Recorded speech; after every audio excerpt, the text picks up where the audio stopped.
తెలంగాణ రక్షణ సేన is it inviting Gen Z for memberships and getting into the party? Absolutely we are. I believe Gen Z can make a lot of difference. పక్క దేశంలో చూసినాం నేపాల్లో, they have literally over through the resume, ఒక గవర్నమెంట్నే పడేశారు. ఇక్కడేమో చాలామంది కావాలి గవర్నమెంట్లను మార్చాలంటే, కానీ అక్కడ కేవలం 18 to 29 years లోపల ఉన్నటువంటి పిల్లలు ప్రభుత్వాన్ని తీసి అవతల పడేశారు. అంటే ఆ కాన్షియస్నెస్ ఇక్కడ మన పిల్లలకు కూడా రావాలి, అది మనం అలౌ చేయాలి. కానీ మనం ఏంటి, మన పిల్లోడు వాడు ఇంజనీర్ అవ్వాలి, డాక్టర్ అవ్వాలి, అమెరికా పోవాలి, డాలర్లు సంపాదించుకోవాలి అనుకుంటాం. అట్లీస్ట్ మన 2 తెలుగు రాష్ట్రాల్లో ఉన్నది. నేను కూడా ఆ కోవకు చెంది బాయిలర్ కోడి పిల్లలాగానే అమెరికా దాకా పోయి వెనక్కి వచ్చాను.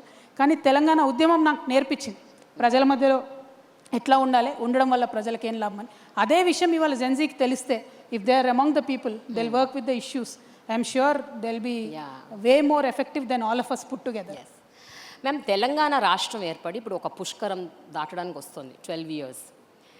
మీరు చెప్పండి మ్యామ్, ఇప్పుడు ఈ 12 yearsలో ఏదైతే ఉద్యమానికి ప్రధాన కారణమైన నీళ్లు, నిధులు, నియామకాలు, అది ఎంతవరకు సక్సీడ్ అయ్యారు అట్లీస్ట్ ఇన్ 12 years అంటే ఏం చెప్తారు మీరు? And especially with regards to నీళ్ల విషయంలో ఇంకా చాలా రభస జరుగుతోంది. ఈ మధ్య కృష్ణా జలాల విషయంలో కూడా షేరింగ్, భాగస్వామ్యం అంటున్నారు. I want your comment on that. అంటే ఒక్కటండి, తెలంగాణ పర్స్పెక్టివ్లో చూసినప్పుడు మాత్రం నీళ్ళ విషయంలో దేనికోసం అయితే మనం కొట్లాడామో డెఫినెట్గా అన్యాయమే జరిగింది, న్యాయం జరగలేదు. కాంగ్రెస్ ప్రభుత్వం పెట్టినటువంటి ఖర్చుతో కలుపుకుంటే బీఆర్ఎస్ ప్రభుత్వం 1,89,000 కోట్లు ఖర్చు పెట్టింది. ఇప్పటి వరకు కాంగ్రెస్ ప్రభుత్వం 30,000 కోట్లు ఖర్చు పెట్టింది కేవలం సాగునీటి విషయంలో. కానీ ఇన్ని లక్షల కోట్లు ఖర్చు పెట్టినా కొత్తగా వచ్చింది ఎంత అంటే 15 లక్షల ఎకరాలకు మాత్రమే నీళ్ళు ఇచ్చుకోగలరు తెలంగాణ భూభాగంలో. అదే ఆంధ్రాలో రాష్ట్రాలు విడిపోయిన తర్వాత పోలవరం ప్రాజెక్ట్కి నేషనల్ స్టేటస్ రావడం, అదేవిధంగా అక్కడ ఏ పార్టీ ఉన్నా వాళ్ళు రకరకాల ఏర్పాట్లు చేసుకోవడంతో తెలంగాణ రాకముందు ఎన్ని నీళ్ళైతే వాడుకున్నారో ఆంధ్రాలో అంతకన్నా ఎక్కువ నీటిని ఇప్పుడు వాడుకుంటున్నారు 2 నదుల్లో, కృష్ణ అయినా గోదావరి అయినా. సరే, అది ఆంధ్ర పాలకుల గొప్పతనమా మంచితనమా అన్నది పక్కన పెడితే, తెలంగాణ పాలకులు మాత్రం ఈ విషయంలో డెఫినెట్గా తెలంగాణ ప్రజలను ఫెయిల్ చేసినారనే విషయం చెప్పక తప్పదు. ఎందుకంటే లెక్కలు చూసుకున్నా, గణాంకాలు చూసుకున్నా, క్షేత్రస్థాయిలో వెళ్ళి రైతుల పరిస్థితి చూసినా కూడా పెట్టినటువంటి ఈ ఖర్చుకి వచ్చినటువంటి నీళ్లకు సంబంధం లేదు. అందుకే మేము చెప్తా ఉన్నాం, చాలా ఫోకస్డ్గా పనిచేయాలి. చాలా చిన్న చిన్న స్ట్రీమ్స్ ఉంటాయి. Telangana is a beautiful geography. మా ప్లేస్లోనే తెలంగాణలోనే పుట్టి తెలంగాణలోనే నదుల్లో కలిసిపోయేటటువంటి అనేక చిన్న చిన్న నదులు ఉన్నాయి, స్ట్రీమ్స్ ఉన్నాయి. వాటిని అసలు ఎప్పుడు కూడా వాడుకోలేదు. వాటి కోసం ఒక కాంప్రహెన్సివ్ వాటర్ ప్లాన్తో తెలంగాణ రక్షణ సేన ముందుకొచ్చింది. చాలా తక్కువ కాస్ట్తోని చాలా ఎఫెక్టివ్గా ఈ పనులన్నీ కూడా చేసుకోవాలి. అఫ్కోర్స్ కృష్ణా గోదావరిలో ఉన్నటువంటి పెద్ద ప్రాజెక్టులను కూడా తొందరగా ఫినిష్ చేసుకోవాలి. అన్ఫార్చునేట్లీ ఇప్పుడున్న కాంగ్రెస్ ప్రభుత్వం కూడా తట్టెడు మట్టి కూడా ఎత్తిపోయకుండా 30,000 కోట్లు మాత్రం కాంట్రాక్టర్స్కి ఇవ్వడం జరిగింది. సో కరప్షన్ అసైడ్, వాటర్ రాలేదన్నది మాత్రం వాస్తవం.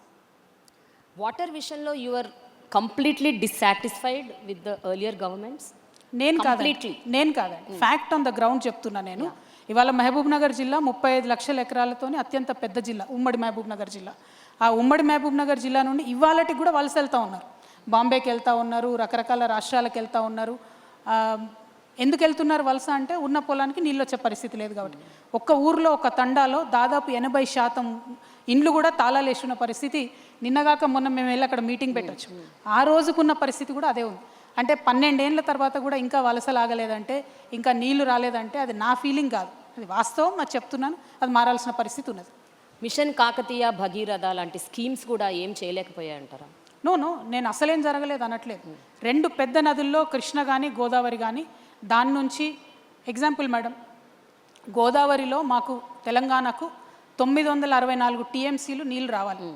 ఈరోజు మన ఇద్దరం ఇక్కడ మాట్లాడుకునే ఈ క్షణం కూడా 250 TMCలకు పైగా గోదావరిలో ఒక చుక్క కూడా వాడుకోలేదు. ఇది ఆంధ్రలో ఫాల్ట్ కాదు కదా, తెలంగాణ రాష్ట్రం వచ్చి 12 ఏళ్ళు అయింది కదా. 121,000 కోట్లు కాళేశ్వరం, పాలమూరు రంగారెడ్డి మీద ఖర్చు పెట్టాం కదా. మరి ఎందుకు నీళ్లు రాలేదు అని అడిగితే ఏముంది జవాబు? సో నేను అనేది అది, మనం చేయగలిగి ఉండి మన చేతుల్లో ఉండి నిధులు పెట్టి టైం బౌండ్ ఫినిష్ చేసుకోలేక, పాలమూరు రంగారెడ్డి ప్రాజెక్టు 30 నెలల్లో ఫినిష్ చేస్తామని కట్టినటువంటి మొదలుపెట్టిన ప్రాజెక్టు ఇవాళకి 132 నెలలు అవుతుంది. అంటే 10 ఏళ్ళు అవుతుంది, చుక్క నీళ్ళు రాలేదు. ఇప్పుడు దాని ఎస్టిమేట్ 85,000 కోట్లు, మొదలుపెట్టినప్పుడు దాని ఎస్టిమేట్ 32,000 కోట్లు. అంటే ఆ డిఫరెన్స్ ఏదైతే ఉందో అది ప్రజల మీదనే బర్డెన్. ఇవి ఒక పక్కన పెడితే ఈ 10 ఏళ్లలో ఎంత నష్టం జరిగింది ఈ నీళ్ళు ఇవ్వలేక అంటే, దాదాపుగా 2.5 లక్షల కోట్ల రూపాయలు డైరెక్ట్గా రైతులకు రావాల్సిన ఇన్కమ్ రాకుండా పోయింది. సో ఒక పక్క రాకుండా నష్టం, ఇంకొక పక్క నీళ్లు రాకపోవడం. So దర్స్ a lot of opportunity cost that is lost. మీకు ఒక పక్క స్ట్రాటజీ ఉందా మ్యామ్ ఈ విషయంలో నీళ్ళకు సంబంధించి? You have a proper plan in place? 100%. As I said, local స్ట్రీమ్స్ని బాగా వాడుకోవాలి. పెద్ద పెద్ద వాగులు ఉన్నాయి తెలంగాణలో, వాటి మీద ఖచ్చితంగా మంచి గేట్స్ పెట్టి చెక్ డ్యామ్స్ పెట్టుకోవాలి. పెద్ద పెద్ద ప్రాజెక్ట్స్ ఏవైతే ఉన్నాయో ఆ ప్రాజెక్ట్స్కి మధ్యలో కూడా చిన్న యానికట్స్, బ్యారేజెస్ కట్టుకొని వాడుకోవాలి. ఇవాళ ఆంధ్రప్రదేశ్ ఏం చేసింది, మా దగ్గర ఆర్డీఎస్లోనేమో ఆ యానికట్ ఏదైతే ఉందో ఇవాళటి వరకు కూడా అది అట్లనే ఉంది. కానీ అటుపక్క వాళ్ళు దాన్ని సుంకేష్లను బరాజ్గా మార్చుకొని దాని నుండి దానికే సప్లిమెంట్ చేసే విధంగా 2, 3, 4 అంటే ఒక స్ట్రీమ్ ఫెయిల్ అయితే ఇంకోటి, ఇంకో స్కీమ్ ఫెయిల్ అయితే ఇంకోటి అని అట్లా నిర్మించుకోగలిగినారు. సో ఆ వ్యవస్థ ఏర్పాటు చేసుకోగలగాలి. ఇవాళ ఆంధ్ర తెలంగాణ అనేటటువంటి అంశం ఏదైతే నీళ్ళ కొట్లాట అయిందో ఆనాటికి ఈనాటికి కూడా గోదావరి నీళ్ళు 4000 టీఎంసీలు పోయి సముద్రంలో కలిసిపోతున్నాయండి. ఎవరు వాడుకోలేకపోతున్నారు అన్ఫార్చునేట్ కదా. దానికి వ్యవస్థ తయారు చేసుకోవాలి. దానికోసం డెఫినెట్గా ప్లాన్ ఉంది, దాని ప్రకారం పనిచేస్తాం.